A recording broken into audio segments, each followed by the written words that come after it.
afternoon, everyone. Thank you for joining us for the Statewide Super member webinar. You're joined today by our CEO, Tony D'Alessandro, our Chief Investment Officer, Michalakis, and our Head of Financial Planning, Mark Hamilton. My name's Lisa Palmer. I'm the General Manager for Distribution and Advice. I'd like to begin by acknowledging the Kaurna people as the traditional owners of the land on which we are located today. I'd also like to pay my respects to elders past and present. So our agenda is that we'll give you an update on how things are going from a fund perspective. Con will talk through how your money's working at this point in time, and Mark will also talk about some advice matters that you may be interested in. If you are wanting to ask questions through the presentation, we do have a Q&A section here. You can't actually talk. We will try and respond to those depending on the time that we have available. If there is something specific that you want to know, we may need to come back to you individually, but we'll do our best to respond to what it is that you'd like to get from this today. So let's get this started. I'll hand over to Tony. Thank you, Lisa, and hello everyone. Con and I have been doing a few of these over the last few weeks, and it's sort of becoming the norm for us. We normally get the opportunity to speak to members face to face, but it's become that awful period that we've gone through that we're all getting used to, and everyone's felt the impacts of the coronavirus far and wide, and we're trying very hard to maintain our contact with our members. We've had incredibly amazing feedback on our videos and video updates, so we're going to continue to do that, and as long as we need to do it, and then we'll revert to what can be possibly back to normal. But what's actually happened on some of the feedback is some members are actually liking the fact that we're doing things electronically through video, and we're also going to maintain that going forward. So some good comes out of these events, so we will continue to give updates, Con, from time to time via video. People are concerned, Con. They think about getting a lot of information because look what's happening. They see the balance of their account going down. They feel a bit nervous. Do they need to go to cash? All these things go through our members' minds, and what we're trying to do is to give you information, to give you some comfort around what you're confronted with and how we're going to help you, our members, manage these tough times. And we'll do that together going through this a bit later. Yes, we will, and you'll see some of Con's updates as we go through. So Retirement Club, we've had incredible high attendance in terms via Zoom and the like. It's been great to be able to contact with. In fact, we've contacted more members in this current environment than we have during the times we didn't have coronavirus. So thank you for staying engaged with us. So how's the fund performing? Let me cast your mind back when this all started. 98% of our staff, in fact, were working from home within a couple of weeks of all the announcements about the coronavirus. And now here we are, fast forward to where we are today. And now the majority of our people are back in office. And by the end of next week, we'll have everyone back. The couple of things that I'd like to keep on top of is our call centre. Our member centre is getting an incredible volume of phone calls, and we really appreciate the fact that you've been patient and given us an opportunity to get through the phone calls. But there's many mediums. Email us, and we'll do the best we can to get back to you as soon as possible. A couple of the more pleasing things that have happened. At the end of May, you would have thought during these difficult times the fund would have really been battling, but the reality is we've actually had member growth since the beginning of last financial year, and where we are today. We've got 143,000 plus active members, and we've got and we're managing, Con, a little over $9.5 billion for our members. So we're quite proud that we're able to maintain that standard during these difficult times. So we're really pleased with that. Con will talk a little bit more about the fund and the performance of the fund, and he'll give a little more detail. The other thing that's been spoken a hell of a lot about is the early access to super. Now, I'll just give you some numbers on the industry. The industry, as of yesterday or the day before, has paid over $15 billion to 2.2 million Australians during this time of need. And to give you our part of that profile, so just remembering, 15 billion with 2.2 million members. Statewide Super's paid $113 million of that to 15,000, just a little over 15,000 of our members. So we're very proud to be able to help our members and those in need to be able to facilitate paying their money during difficult times. And we're doing them within 3 and 5 business days to be able to help our members. The other thing we're very happy about is the industry is always comparing itself. Who's performing well, who's not performing so well. So we go to an independent rating agency called CanStar. And what they do is they assess all organisations on different levels of assessment, being performance, coupled with service, and a number of other things. And we're proud to say for the 3rd year running, we've got the CanStar 5-star rating, and we're only one of 6 funds out of 67 funds that actually achieve this.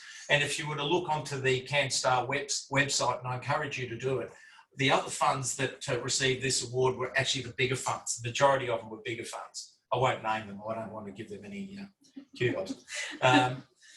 We're your local fund with people on the ground here in South Australia and Northern Territory, and we are doing the best we can in terms of being able to service you and meet your needs.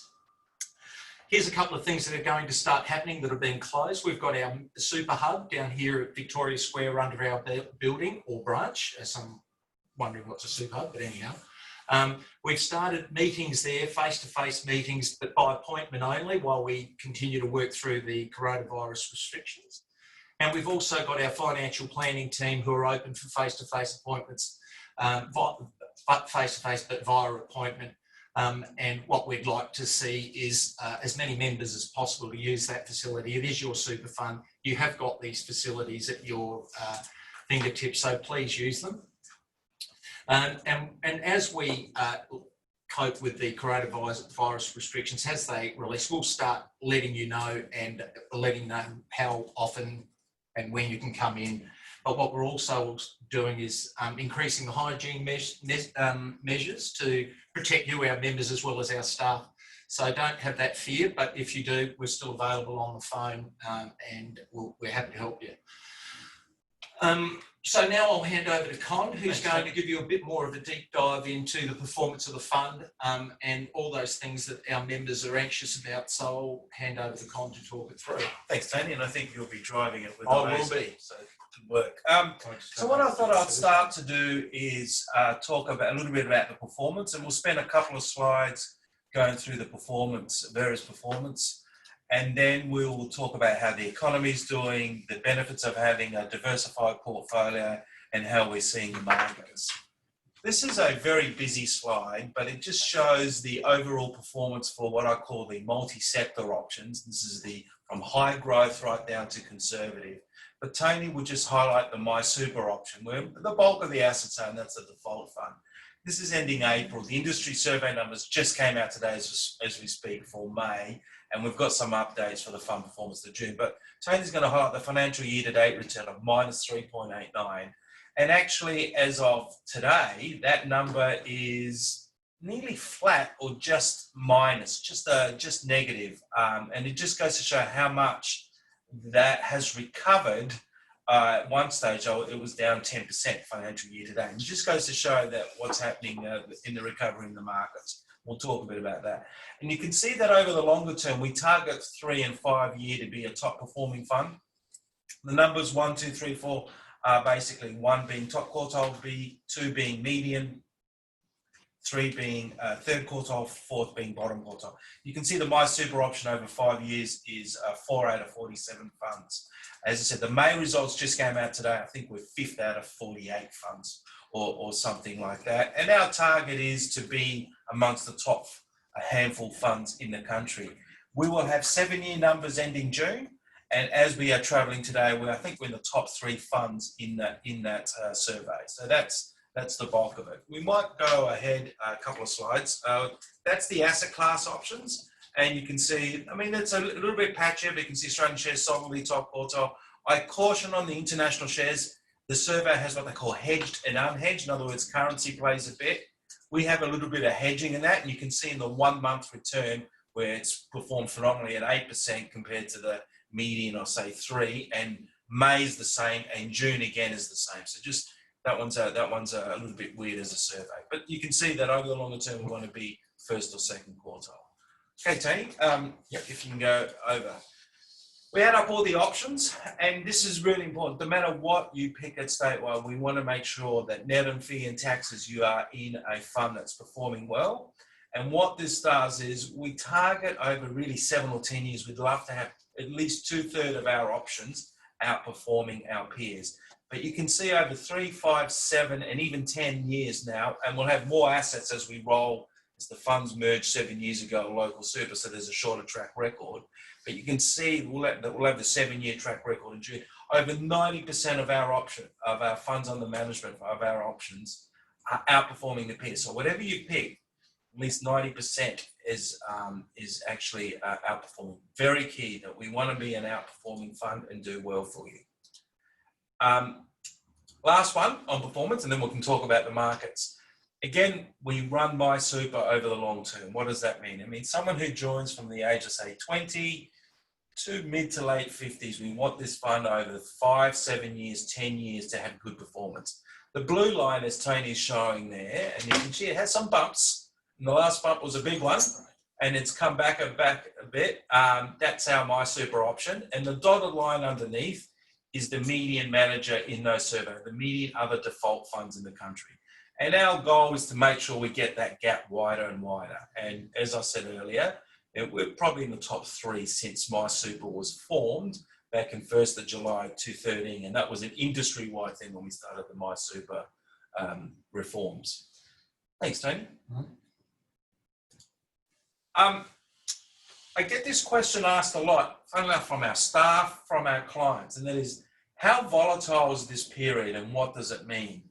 And I've got this sort of chart saying it's time in the market versus time in. So what are we talking about here?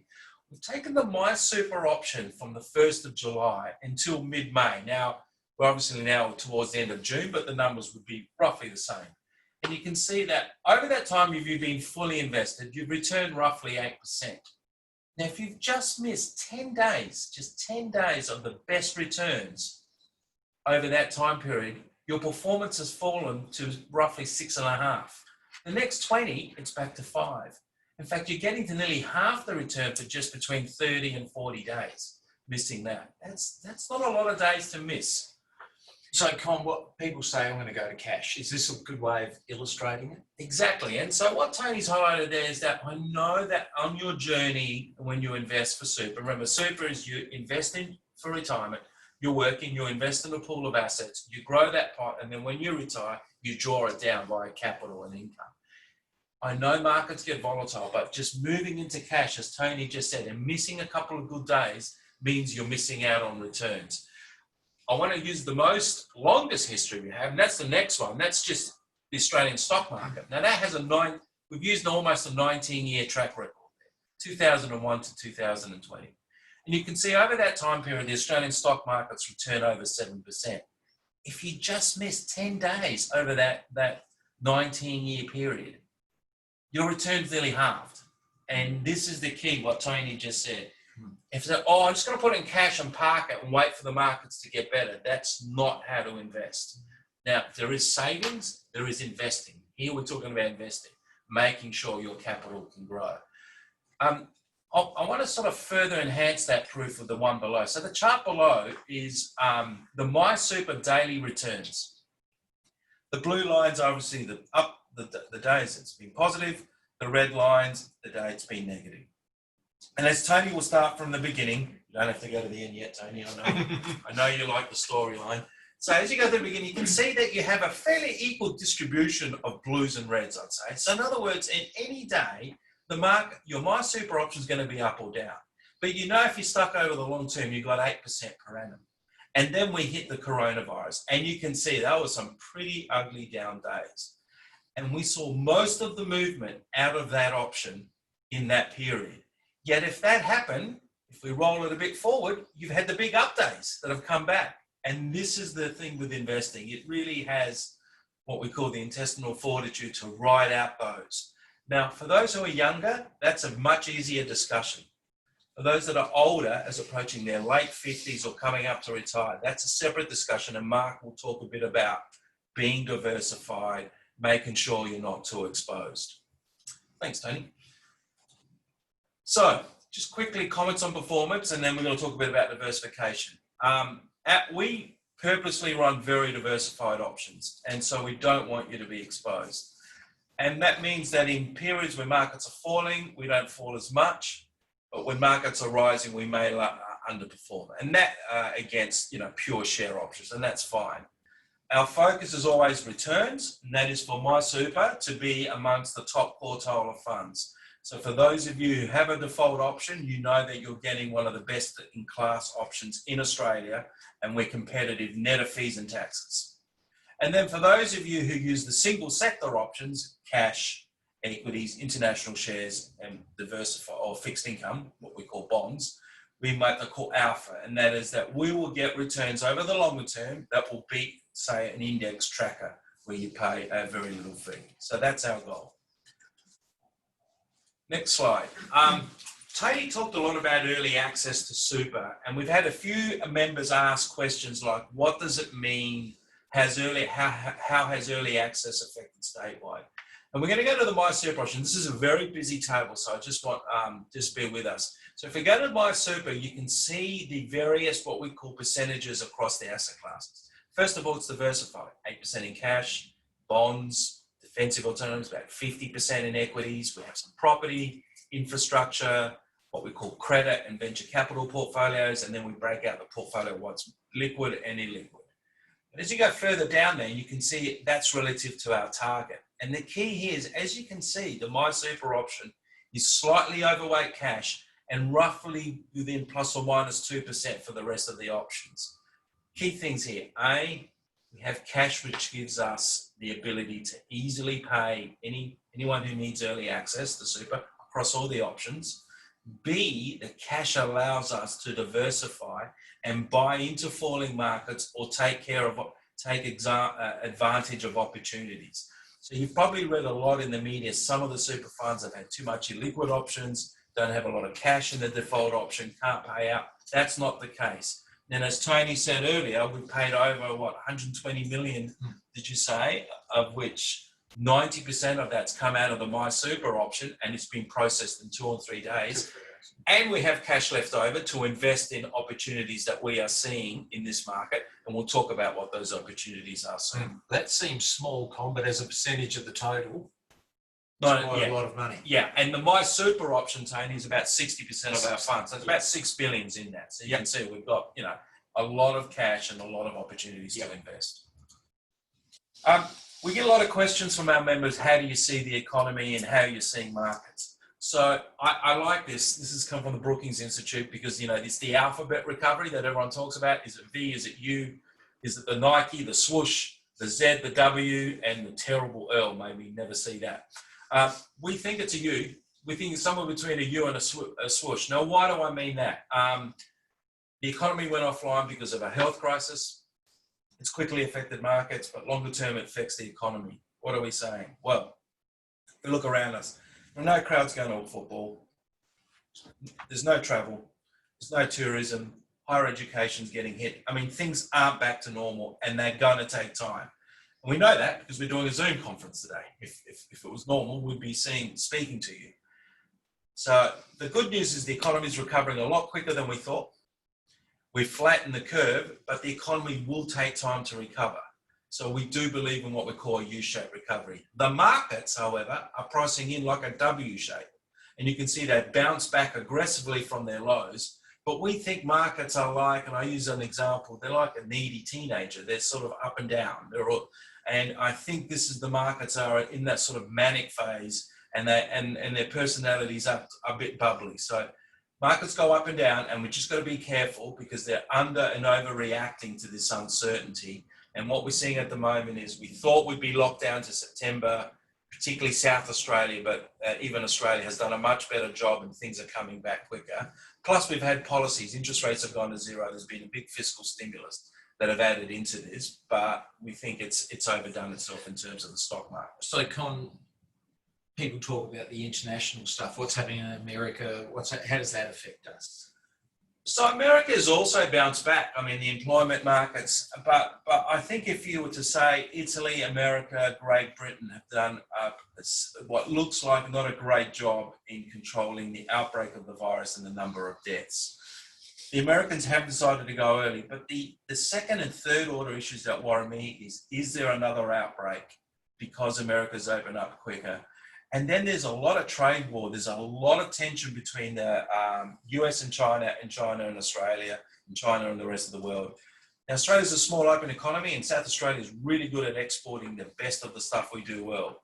Education, defence, agribusiness, tourism. And we get impacted by that. So let's hope that these tensions subside so we can get back to some sort of normality. Yeah. I'll bet we're not getting many investments from Victoria. Come on. No, and if there are any Victorian members, we humbly apologise, but we don't like Victorians after their entrance. But anyway, that's another We point. can hear you. We can hear you laughing out there. We can hear you laughing. Another question I get asked is, how does this relate to other crashes? And this is a really key thing. All crashes are the same. They fall quickly. And so what we've done, we've used the US stock market, but the Australian one, and we've only used the US because it's got a longer history, but the Australian stock market sort of maps this one for one. The black line is the terrible depression. And you can see that from peak to trough, the stock market took a couple of years and fell 90%. I mean, that's incredible, right? So that's why the first question every policymaker learns, or any student of history, economics, finance, do not repeat the mistakes of the depression. So you can see that hopefully we've done that. Now, the purple line, and there's a lot of colours here, and I apologise, the purple line that Tony's mapping out there, that's the current corona. The other lines, we've got the pink line, which is the GFC, which the stock market fell by about half, and the blue line's the infamous 87 crash, which sort of fell on one day and then kind of recovered. What makes this crisis different is it fell harder initially than any of the others, as you can see, and it's bounced back incredibly a lot harder than the others.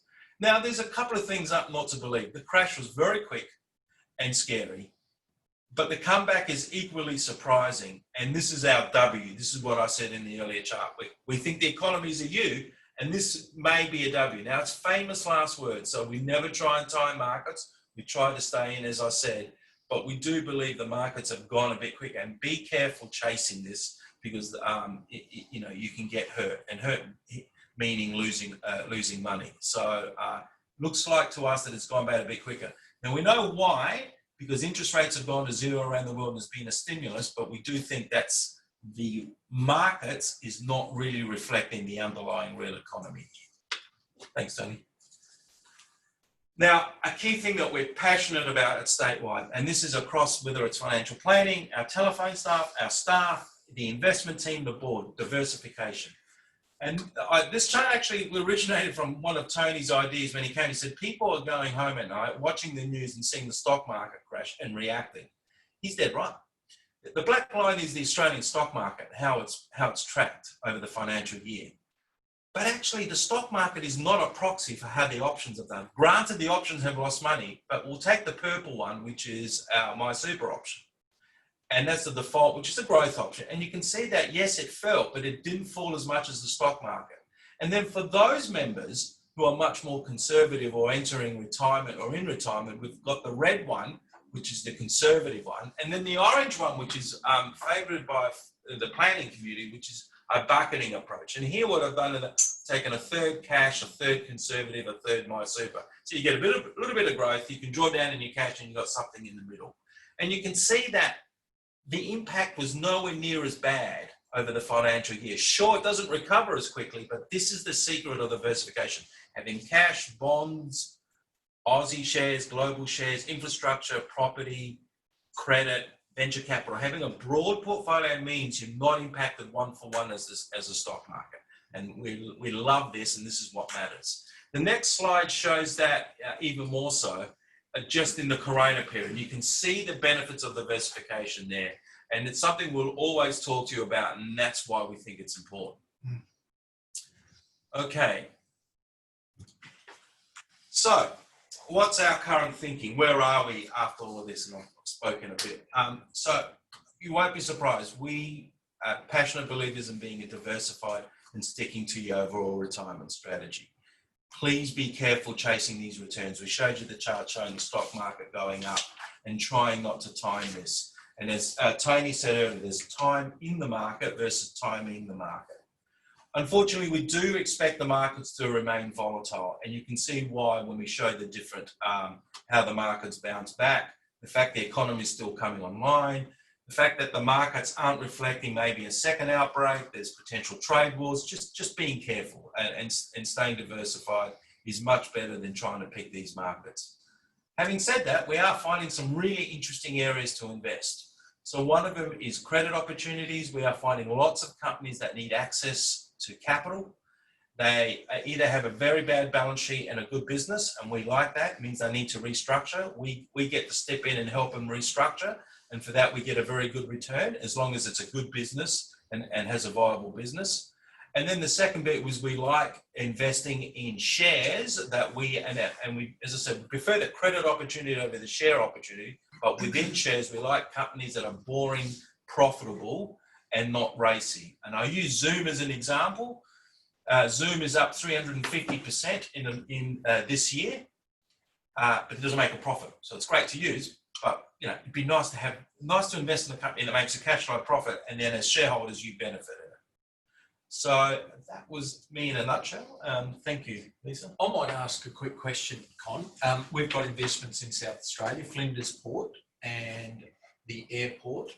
How are they going? And maybe the thoughts on valuations. Do you want to give some comments? Yes, and I should have mentioned that. So we do have unlisted property and our airport and Flinders Ports exposure.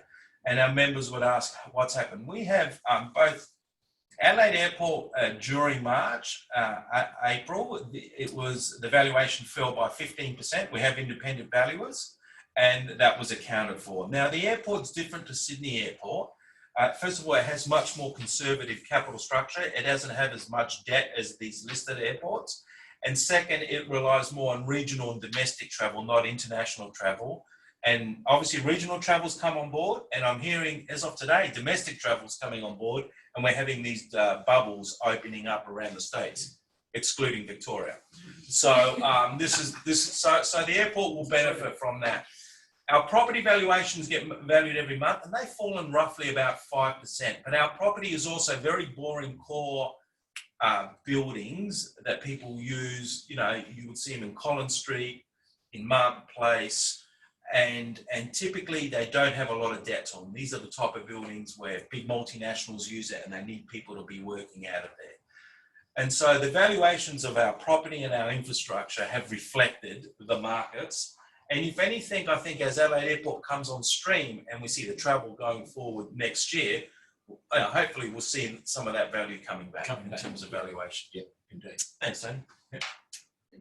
I think there were a number of questions that were asked by members, Con, but it looks like and it sounds like you've answered all of those. There was a comment to say from one of our members, love the investment returns. Well done, Con and the team. So that's lovely. Can do better. So been a tough one, but we need to do better. Thank you.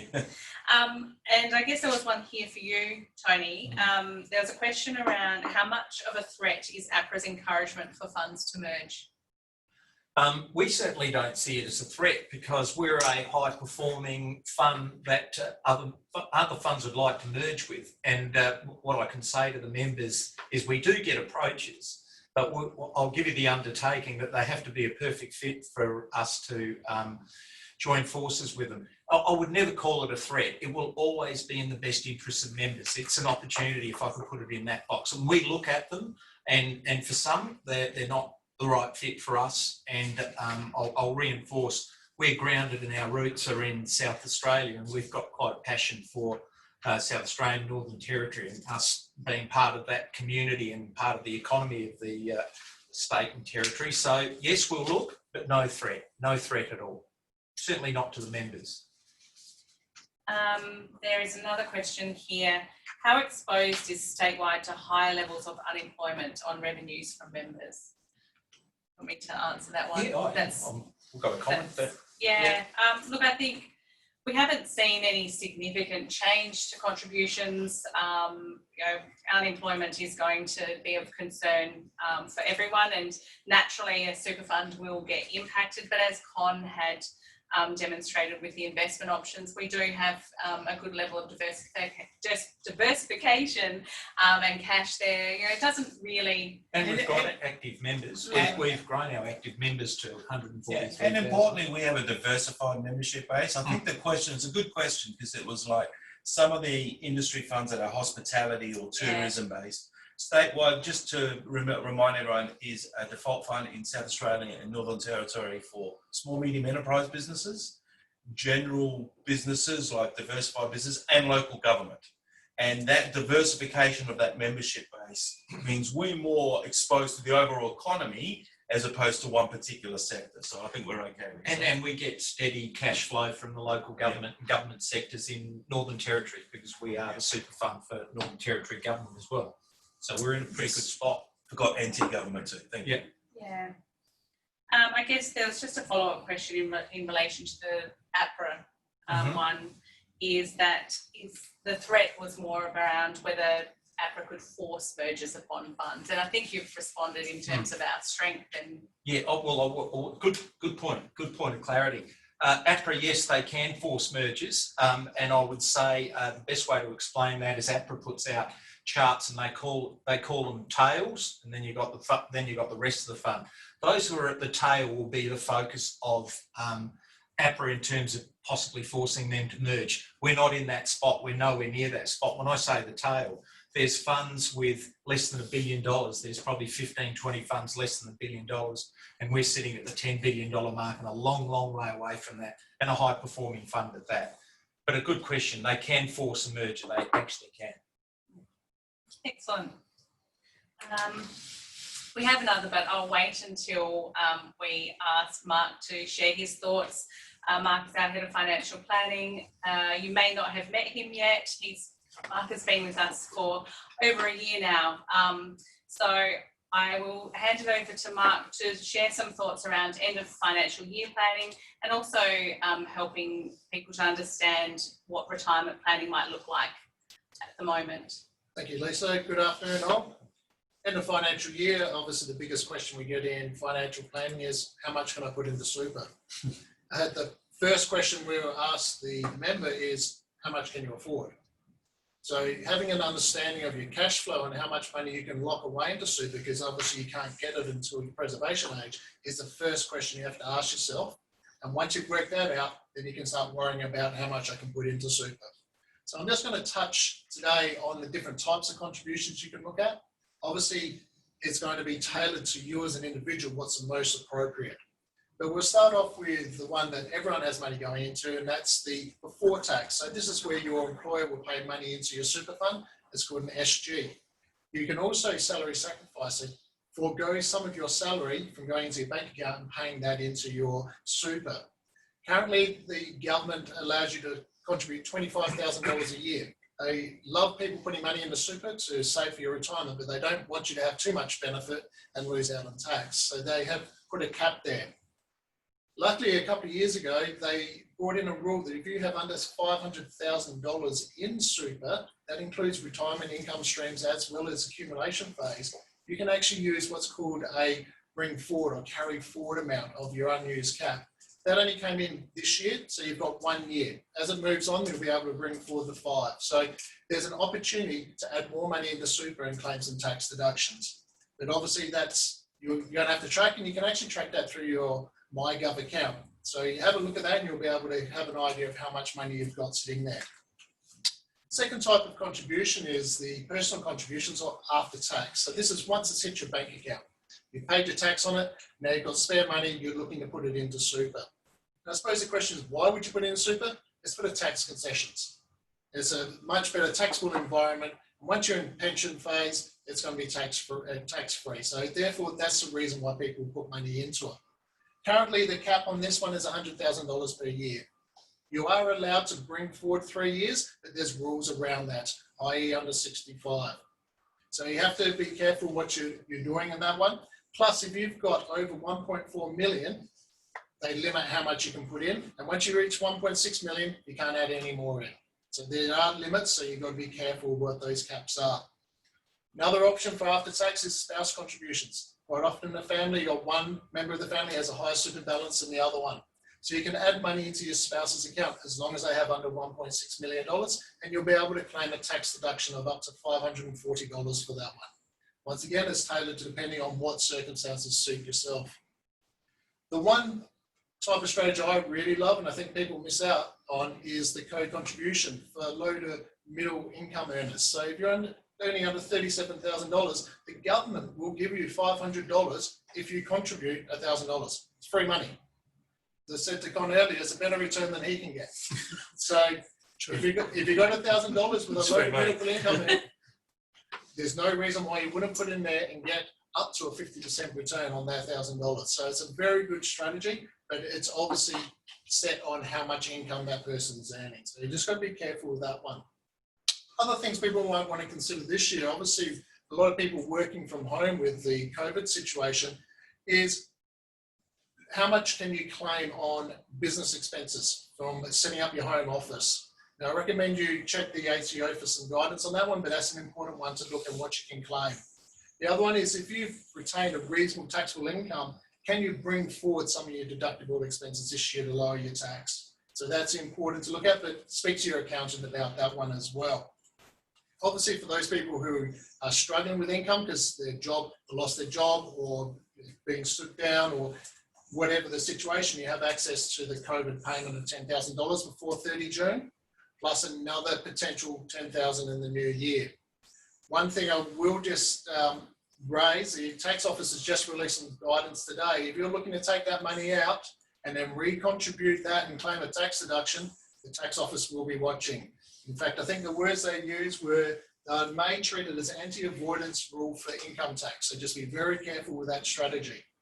But for some people, they may have taken the money just in case then not use it because their job, they haven't lost their job. There's still opportunity to put it back in. So I recommend you speak to an advisor about that. If you don't have an advisor, we have plenty of advisors here who can help you. And with our intra-fund advisors, that's part of your membership fee that you'll get one lot of advice from them per annum at no additional cost to yourself. So reach out to them if you've got any questions about end of year financial planning and contributions. But I will say, be quick. We're obviously coming into it very close to the end of financial year. Advising teams are very busy at this point in time seeing clients, so you've got to be quick to get in to speak to them. We also have a lot of information on the statewide web page under the members section, which goes through all of these numbers. I've just thrown a lot of numbers and a lot of details here, so please take some time, have a look at that over the weekend. If you've got any questions, give us a call or shoot us an email, and we'll be hopefully get back to you before the end of financial year. Now, obviously, you've built up your retirement savings, and another big question we have is, when can I retire? The number one thing for us is, what type of retirement do you want? What does retirement look like for you as an individual? Once you've worked that out, you can then work out how much income you need each year and how much capital you need to support that retirement. And even in times like now where it's been tough, knowing how much you need enables you to make a decision on when you can retire. And one thing I just want to clarify is you don't have to wait to 65 to retire. You can retire earlier, you can retire later. That's your choice. But you just got to be aware if you are retiring earlier, how are you going to fund that retirement? Obviously, the age pension only kicks in from 65 and that's moving to age 67, depending on when you were born. Preservation age for super, being able to get money from super, starts at 55 and is going through and increasing depending on when you were born. So if you're going to retire early, just make sure you know where that income is going to come from. But the key for me is know what you want. Once you know, then you can start working out when you can retire. Some people may not, during COVID, think they can't retire and have to work a couple of years, but once they do the numbers, they realize, oh, I actually can retire. So it's important to know that. Numbers we have up on the screen just indicates, the first one is the age pension. So that is how much, if you get the full age pension, how much you will receive. The interesting thing for this is the next two numbers over. The Association of Super Funds of Australia put together some numbers to help guide people on how much money they will need in retirement. And on the screen, you'll see there's one for modest and it gives you a bit of an indication how much what that will support, and then there's a comfortable retirement.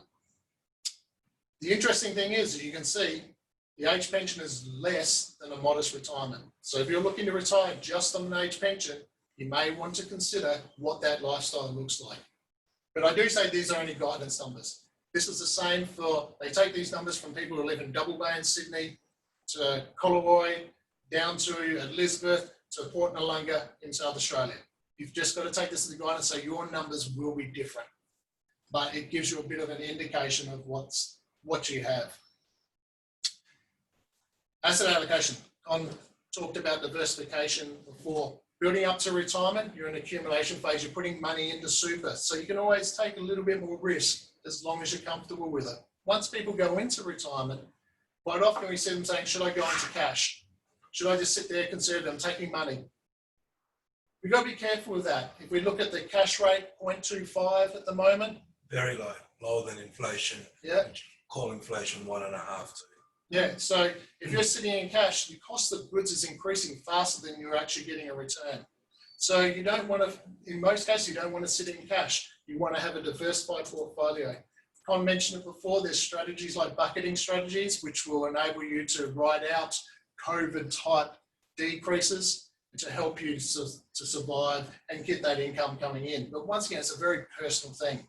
I don't want to tell someone to sit in my super and ride the roller coaster if you can't sleep at night. So it's got to be a way of a sleep at night factor as well as what you need to return. But asset allocation is very important in building up to retirement and then during retirement as well.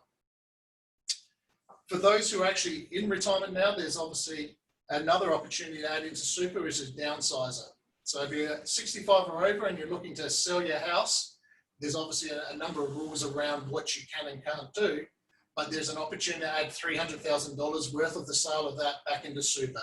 You're getting that very excellent tax environment. So if you're interested in that one, please reach out to us. Look on our website, look on the ATO website, and you'll get some information on that. But that's something we can help you with as well, because it's very hard to get money into super once you retire. And that's another option. So hopefully that's given you some hints and some clues. But please, if you've got any questions, reach out. Great, thank you.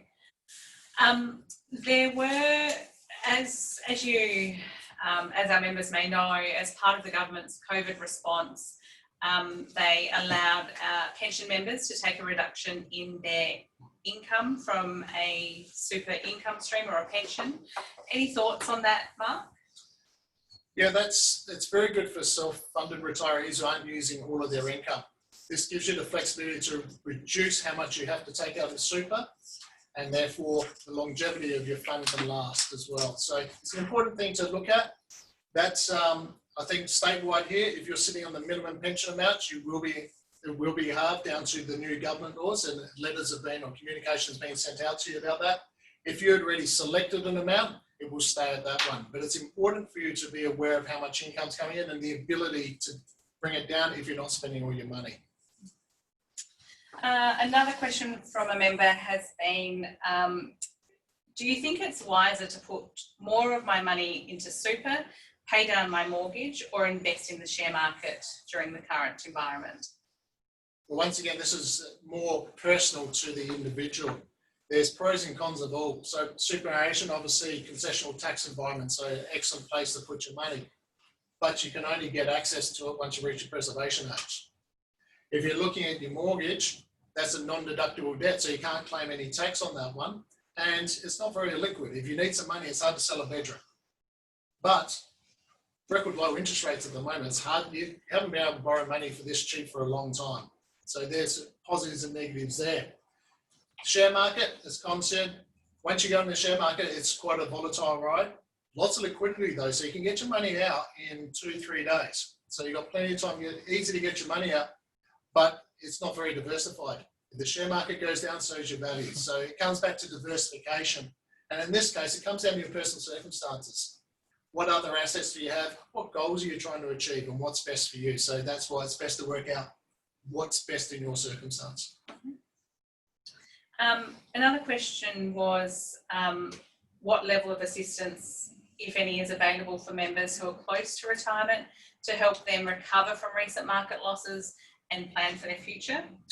The government hasn't reached out much for members in regards to that, but here at Statewide, we've obviously got planners who can help talk to you about your asset allocation, putting money into super, etc. like that as part of your membership fee. So on your screen, you can see that's called the Associate Financial Planners. So there's no additional cost for that service, and they can help you in regards to how to situation your portfolio to look to build for that future. If you want a little bit more in depth, then we've got our comprehensive planners who can help with fee for service. Okay, thank you.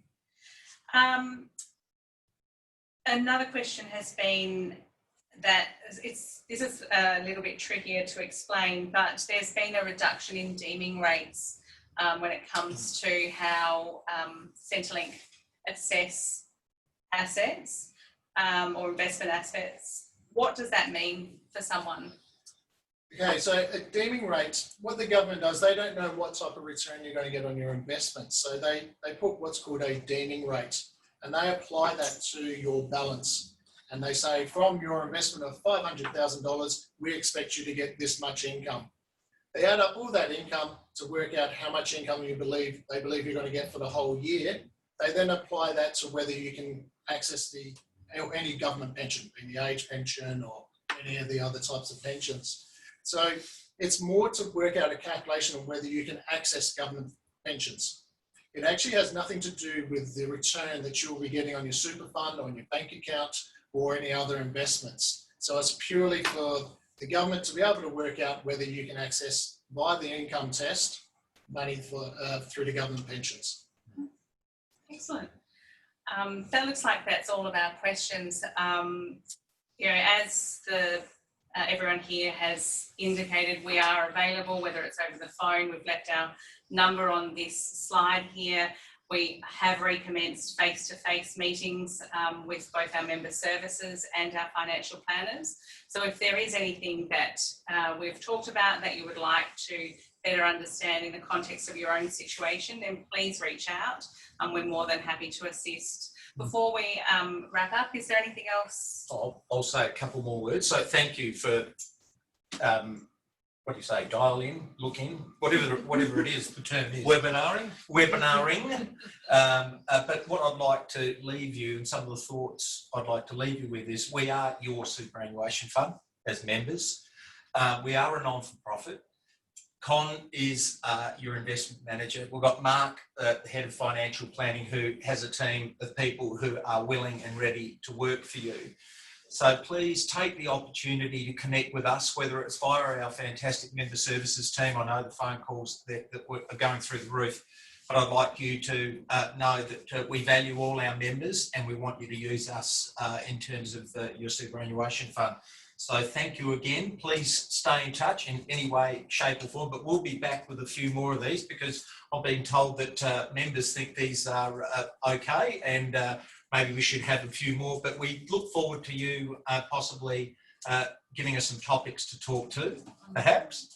And maybe we'll look at different member cohorts with regards to helping those members. It could be an insurance need, or I'm just starting out in superannuation. So if you've got any of those sorts of ideas, we're really happy to be able to facilitate that as well. So for now, am I handing back? Yes, You're all right? Thank you. So for now, thank you, and we'll see you again, hopefully in person.